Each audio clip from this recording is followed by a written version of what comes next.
رزق میں برکت کا ایک بہت بڑا ذریعہ شکر ہے۔ ارشاد فرمایا لَإِن شَكَرْتُمْ لَأَزِيدَنَّكُمْ، اگر تم شکر کرو گے وہ تمہیں اور زیادہ عطا کرے گا، اور اگر تم شکر نہیں کرو گے وَلَئِن كَفَرْتُمْ، کفران نعمت کرو گے، إِنَّ عَذَابِي لَشَدِيدٌ، تو پھر میرا عذاب بڑا سخت ہے۔ رزق کے اضافے کا ایک اور بہت بڑا سبب انفاق فی سبیل اللہ ہے۔ اللہ فرماتا ہے جو تم خرچ کرتے ہو تو جو چیز تم نے نکال دی اس کی جگہ اللہ تمہیں اور عطا کر دیتا ہے۔ بعض اوقات ہمارا یہ ہوتا ہے کہ کوئی آدمی مالی بحران میں آ گیا تو وہ کرتا کیا ہے کہ جو راہ خدا میں دینے کا کھاتا تھا پہلے اسے کلوز کرتا ہے، یہ فلاں مدرسے کو دیتے ہو یہ بھی بند کر دو، یہ مسجد کو دیتے ہو یہ بھی بند کر دو، یہ فلاں غریب کو دیتے ہو یہ بھی بند کرو، حالات ٹائٹ ہو گئے ہیں۔ لیکن 5 گاڑیاں ہیں تو 2 گاڑیوں پہ گزارا کر لیا جائے، پیٹرول بچے، یہ نہیں ہو سکتا۔ گھر کے لچھن وہی ہیں، لیکن بند کہاں سے کیا؟ جہاں سے رزق آنا تھا۔ ہمیں تو یہ حکم دیا ہے جب رزق تنگ ہونے لگے صدقہ دے کے رب سے کاروبار کر لو، صدقے سے تمہارے رزق میں اضافہ ہوگا۔ یہ رب کا وعدہ ہے اور اللہ کے وعدے جھوٹے نہیں ہو سکتے۔ رزق کی برکت کا ایک اور بہت بڑا ذریعہ النکاح ہے۔ فرمایا اگر تم نکاح کرو گے تم فقیر ہو وہ تمہیں غنی کر دے گا۔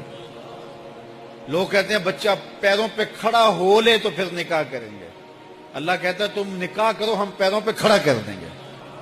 ہمارا فلسفہ اپنا ہے، اس کا حکم اپنا ہے۔ وہ کہتا ہے ابھی تو یہ اپنے لیے نہیں کماتا تو جو آئے گی اس کو کہاں سے کھلائے گا؟ میاں جس نے آنا ہے اس نے اپنا رزق لے کے آنا ہے۔ تو بچوں کی شادیاں کرو، اگر وہ جوان ہو گئے رزق نصیب ہوگا۔ اپنے اہل خانہ کو نماز کے حکم دینے سے رزق بڑھتا ہے، کیونکہ جو صبح کا وقت ہوتا ہے یہ رزق کے بٹنے کا وقت ہوتا ہے، اور جس گھر میں صبح کے وقت لوگ سوئے ہوئے ہوتے ہیں وہاں بے برکتیاں ہوتی ہیں۔ تو طلوع فجر سے لے کر کے طلوع آفتاب تک اپنی اولاد کو، بیوی کو، بچوں کو نہ سونے دیں۔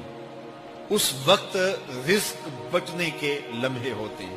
کثیر دعائیں مانگیں، تلاوت کلام مجید پڑھیں، اور نماز فجر مرد حضرات مسجدوں میں جا کے باجماعت ادا کریں، اور گھروں میں جو ہے وہ بیٹیاں بہنیں مصلے بچھا لیں تو اللہ کی رحمتوں کا نزول ہوگا۔ اب ایک حدیث میں رزق کے اضافے کا ایک اور نسخہ ارشاد کیا گیا۔ میرے حضور نے فرمایا جو شخص یہ چاہتا ہے کہ اس کے رزق میں برکتیں ہو اور اس کی عمر میں اضافہ ہو تو وہ اپنے رشتہ داروں کے ساتھ سلوک اچھا کرے۔ رشتہ داروں کے ساتھ اگر اچھا سلوک کرو گے تو پھر تمہارے رزق میں برکت ہو۔ غریب ہیں تو ان کی مدد کرو، ان کی بیٹیوں کی شادیاں اپنے ذمے لے لو اگر اللہ نے آپ کو وسعت دی ہے، ان کی پریشانیاں بانٹ لو، ان کا قرضہ ہے تو اتارنے کی کوشش کرو، ان کو مشکلات سے نکالنے کی کوشش کرو۔ تم ان کو مشکلات سے نکالو گے اللہ تمہیں مشکلوں سے نکالے گا۔ تمہارے رزق میں بھی برکتیں ہوگی اور تمہارے مال میں بھی برکتیں ہوں۔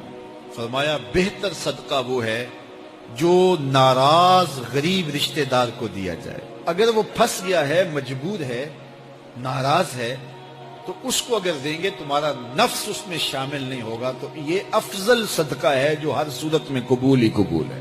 رزق کے اضافے کا ایک اور سبب الاحسان الی الضعفاء، جو کمزور لوگ ہیں ان کے ساتھ اس نے سلوک کرنا۔ الانفاق علی طلبۃ العلم، طالب علموں پہ خرچ کرنا، یہ بھی رزق میں اضافے کا سبب اور ذریعہ ہے۔ وہ حضرت بابا فرید نے کہا نا چھٹا رکن دین کا روٹی ہے۔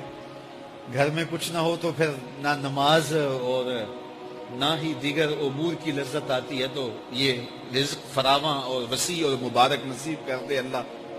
تو اس کے لیے ایک اور وظیفہ میں دیتا ہوں، اور وہ یہ کہ مغرب کے بعد 21 مرتبہ سورۃ الکوثر پڑھ لیں، کثرت ہو جائے گی انشاءاللہ۔